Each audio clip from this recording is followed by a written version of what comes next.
Hello everyone. Today we will discuss about the net ionic equation for this chemical equation. इसे previous video में मैंने net ionic equation और overall ionic equation दोनों में अच्छे से डिफरेंस करा दिया था विद एन एग्जांपल. अगर आपने वो वीडियो नहीं देखी और अगर आपको बेसिक्स क्लियर करने हैं अपने नेट आयनिक इक्वेशन के बारे में तो आप वो वीडियो देख सकते हैं. I will provide the link in the description box. But in this video we will discuss the net ionic equation for this chemical equation. Okay, so firstly you know about the net ionic equation in which we have to give the ionic form of the ions that seriously gives a chemical reaction. जो mainly उस chemical reaction में involve हैं उन ions का net ionic equation हमें write करना होता है. Okay, तो आपके पास है given equation that is CaCO3 in the aqueous form, phase given है, plus 2HCl aqueous change to CaCl2 aqueous that is salt plus H2O liquid plus CO2 gas. Okay, means this is the calcium carbonate reaction metal carbonate reaction with an acid. And you know in the 10th class there is a chapter in which we read about that topic is acid base and salts, something like that. तो उसमें क्या है कि metal carbonate जब acid के साथ react करता है तो क्या रिएक्शन होती है, that salt is form, water emit होता है एंड साथ में जो गैस है दैट इज़ CO2 वो इवोल्व होती है ना. तो यहाँ पर हमें फेजेस भी गिवन है और हमें केमिकल रिएक्शन भी गिवन है. अब नेट आयनिक इक्वेशन राइट करते हुए फर्स्ट स्टेप क्या है, फर्स्ट स्टेप ये रहता है कि आपको बैलेंसिंग करनी होती है. Firstly you have to balance the given chemical equation, जो कि यहाँ पर बैलेंस है 2 यहाँ पर ऑलरेडी उन्होंने लगाया हुआ है. अगर मान लीजिए यहाँ पे 2 ना होता तो हमें पहले उसको बैलेंस करना पड़ता. ठीक है, तो हम बैलेंसिंग से ही स्टार्ट करेंगे इसको. सबसे पहला स्टेप क्या होता है, बैलेंसिंग. आपको बैलेंसिंग करनी होती है. सेकेंडली फिर आपको फेज चेक करने होते हैं, फेज गिवन है क्या, तो इस केमिकल रिएक्शन में तो हमें फेज गिवन है. ठीक है, तो हमें सोचने की ज़रूरत नहीं है कि इसका फेस क्या होगा, लिक्विड है, सॉलिड है, एक्वस है, गैस है, क्या है, तो हमें गिवन है सारे फेजेस. ओके, फिर थर्डली आपके पास क्या स्टेप रहता है कि आपको ये देखना है कि आयंस बनेंगे क्या, उस कंपाउंड के आयंस फॉर्म होंगे क्या. ठीक है, तो आपको ये देखना होता है. फोर्थली आपको फिर जब आपको ये पता चल गया कि इस कंपाउंड के आयन बनेंगे, इसके आयन नहीं बनेंगे, इसको एज इट इज़ रखना है, किसको आयनिक फॉर्म में लिखना है, तो उसके बाद आप ओवरऑल आयनिक इक्वेशन लिख सकते हैं. ओवरऑल आयनिक इक्वेशन आप राइट कर देंगे. देन फिफ्थ स्टेप क्या होगा, फिफ्थ स्टेप ये होगा कि आप फिर स्पेक्टेटर आयंस को कट करेंगे. आप देखेंगे स्पेक्टेटर आयंस कौन से हैं. स्पेक्टेटर आयंस आपको पता है कौन से होते हैं, जो ओवरऑल आयनिक इक्वेशन में रिएक्टेंट साइड भी सेम होते हैं एंड प्रोडक्ट साइड भी सेम. मतलब वो रिएक्टेंट साइड भी आपको मिलेंगे, वो प्रोडक्ट साइड भी आपको मिलेंगे, उनको आप कैंसिल कर सकते हैं, है ना, तो उनको बोलते हैं स्पेक्टेटर आयन. तो कैंसिल करने के बाद मीन्स ओवरऑल आयनिक इक्वेशन में से स्पेक्टेटर आयंस को कैंसिल करने के बाद आप फिर क्या लिखते हैं, नेट आयनिक इक्वेशन लिखते हैं. ये सारा मैंने बहुत अच्छे से अपनी पिछली वीडियो में बताया है. अगर आपको अच्छे से ये चीज़ें समझनी है, नहीं पता है, तो आप वो वीडियो देख सकते हैं, डिस्क्रिप्शन बॉक्स में उसका लिंक आपको मिल जाएगा. ठीक है, तो इसमें मैं दोबारा से सब चीज़ें डिस्कस नहीं करी, मैं ये एग्जाम्पल ले रही हूँ, बाकी आपको क्लियर हो जाएंगी जैसे जैसे ये क्वेश्चन आगे बढ़ेगा. ठीक है, तो हमारे पास क्या है, this is the given, let this is not the given equation, let वो हमें ये दे देते हैं, plus HCl aqueous change to CaCl2 aqueous plus H2O liquid plus CO2. Let उन्होंने हमें ये केमिकल इक्वेशन गिव करी है. मीन्स फर्स्ट स्टेप से ही हम स्टार्ट करेंगे, हम सबसे पहले इसकी बैलेंसिंग करेंगे. ठीक है, अगर वो उन्होंने बैलेंसिंग करके दिया दैट इज़ वेरी गुड, हमारा फर्स्ट स्टेप तो हमें करने की ज़रूरत नहीं होगी. बट अगर उन्होंने हमें बैलेंसिंग नहीं दी है करके तो हम सबसे पहले क्या करेंगे, बैलेंसिंग ही करेंगे. ओके, सो बैलेंसिंग देखते हैं. यहाँ पर कैल्शियम 1 है, कैल्शियम 1 बैलेंसिंग में पता है हमें रिएक्टेंट साइड एटम्स को, जितने भी एटम्स रिएक्टेंट साइड है that should be equal to the number of atoms on the product side. Okay, तो यहाँ पर क्या है, कैल्शियम 1 है प्रोडक्ट साइड, रिएक्टेंट साइड भी 1 है, बैलेंस्ड. कार्बन 1 है, इधर भी 1 है, बैलेंस्ड. Cl 1 है, इधर 2 है.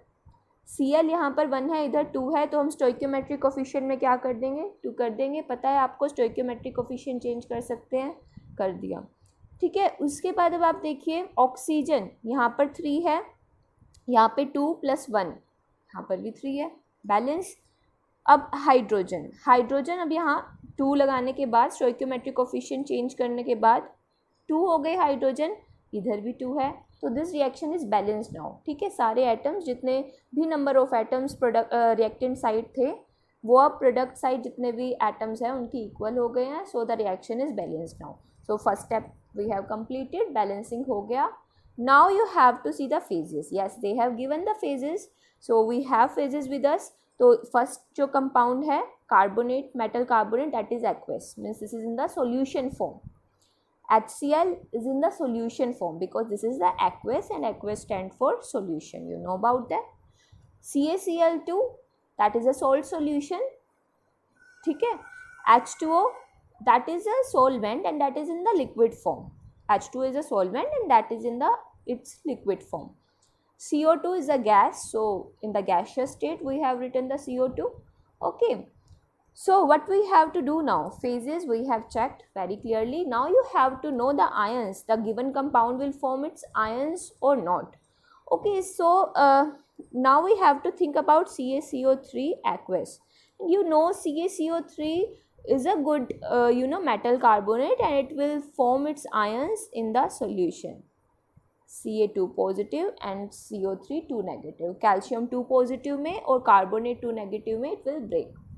Okay, in the aqua solution you know about whole chemistry. पिछली वीडियो में मैं बहुत अच्छे से बता चुकी हूँ कि वाटर है, उसका डाइलेक्ट्रिक कांस्टेंट ज़्यादा है, तो वो इनके बीच में जो आयनिक बॉन्ड होता है, मीन्स कैल्शियम 2 पॉजिटिव और कार्बोनेट 2 नेगेटिव के बीच में जो आयनिक बॉन्ड है उसको ब्रेक कर देगा और ये अपने आयंस में ब्रेक हो जाएंगे, ठीक है। Similarly for HCl, because 2 HCl are there in the aqueous form, they will form their ions in the aqueous form. Definitely, it is a strong acid. It can completely dissociate into its ion in the presence of water. Okay.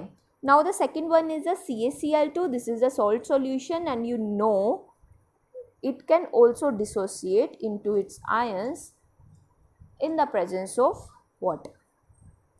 Okay. Now this we come on water. Water, you know, water. You can't write it as full arrow. मतलब यहाँ पर क्या होता है, this is in the partially it can dissociate into its ion. You know about auto ionization, जब ये खुद ही अपने आयंस में ब्रेक हो जाता है, बट नॉट कम्प्लीटली. अपने आयंस में कम्प्लीटली ब्रेक नहीं होता, पार्शियली डिसोसिएट होता है अपने आयंस में. सो वी डोंट नो कि इस टाइम पर H2O है, H पॉजिटिव OH नेगेटिव में है, मतलब अपनी आयनिक फॉर्म में है कि अपनी liquid form में है. So we can't write H positive and OH negative. We will keep it as it is because it cannot dissociate into its ions completely. So we will keep it as it is. ठीक है. उसके बाद क्या है CO2. CO2 is a gas and gaseous form you can't write the gaseous form into its ions. है ना, मतलब मैंने आपको पहले भी बताया है कि एक्चुअली क्यों आयंस बनते हैं. अगर हम अच्छे से फिर से समझें इस चीज़ को कि वाटर जो है ना, वाटर ये सब काम कर रहा है. वाटर क्या करता है, water is a good solvent and it has the capability to break the ionic bond, ठीक है. तो जब CO2 के पास वाटर है ही नहीं, वाटर यहाँ पर प्रेजेंट ही नहीं है, तो कैसे इसके आयंस ब्रेक होंगे, ये कैसे अपने आयंस में ब्रेक होगा. अगर मैं आपको समझाऊं, अगर CaCO3 यहाँ पर सॉलिड होता तो भी इसके आयंस नहीं बन सकते थे, तो हम इसको ऐसे थोड़े ना लिख पाते. क्यों? क्योंकि वाटर ही नहीं है जो इसके आयंस, जो इसका आयनिक बॉन्ड ब्रेक करेगा. मीन्स इसका आयनिक बॉन्ड यहाँ ब्रेक हो रहा है, किसकी वजह से, वाटर की वजह से, तो इसके आयंस बन रहे हैं. जब ये अपनी सॉलिड स्टेट में है तो वाटर नहीं है, कोई सॉल्वेंट ही नहीं है जो इसके आयंस को ब्रेक कर सके, तो हम उसको इसकी आयनिक फॉर्म में नहीं लिख सकते. तो हम CO2 को भी एज इट इज़ रखेंगे, यहाँ पर कोई सॉल्वेंट नहीं है जो इसको इसके आयंस में ब्रेक कर सके, ठीक है. तो उसके बाद हम क्या करेंगे, अब हमने देख लिया कि आयंस किसके बनेंगे किसके नहीं बनेंगे. तो हमारा थर्ड स्टेप हो गया है कि we have clearly understand which compound will form its ions और नॉट, ठीक है. Next step, now you can write the overall ionic equation, because अब आपको पता है कि कौन अपने आयंस बनाएगा कौन नहीं बनाएगा, आप ओवरऑल आयनिक इक्वेशन तो राइट कर सकते हैं। ठीक है, तो ओवरऑल इक्वेशन राइट करना स्टार्ट करते हैं। This is the balanced chemical equation. ठीक है, तो इसके हिसाब से हम लिखते हैं यहाँ पर Ca2 positive aqueous because it can break into its ion completely, CO3 2 negative aqueous. ठीक है, देखिए अच्छा ये रहेगा कि हम ब्रैकेट में फेजेस भी साथ साथ लिखें ताकि हमें एट लास्ट बहुत अच्छे से क्लियर हो कि नेट आयनिक इक्वेशन क्या है। ठीक है, 2H positive aqueous plus 2Cl negative aqueous. ठीक है, 2H positive and 2Cl negative aqueous. Change to किस में चेंज होगा? CaCl2 can form its ions, पता है हमें, because it is in the aqueous form, this aqueous plus 2Cl negative aqueous, but H2O and CO2 will remain as it is because they can't dissociate into its ions. CO2 तो dissociate ही नहीं हो सकता, H2O partially हो सकता है, इसलिए हम नहीं राइट करेंगे उसके आयंस, है ना। तो H2O liquid plus CO2 gaseous. This is the overall ionic equation. Okay. Ca2 positive aqueous, CO3 2 negative aqueous plus 2H positive aqueous, 2Cl negative aqueous change to Ca2 positive aqueous, 2Cl negative aqueous plus H2O liquid plus CO2 gas. This is the overall ionic equation. ठीक है, तो आपका इतना काम तो हो गया। अगर उन्होंने पेपर में आपसे पूछा या किसी इंटरव्यू में आपसे पूछा write the overall ionic equation, तो आप इतना तो कर चुके हैं। ठीक है, now you have to see which are the spectator ions present here. Okay, so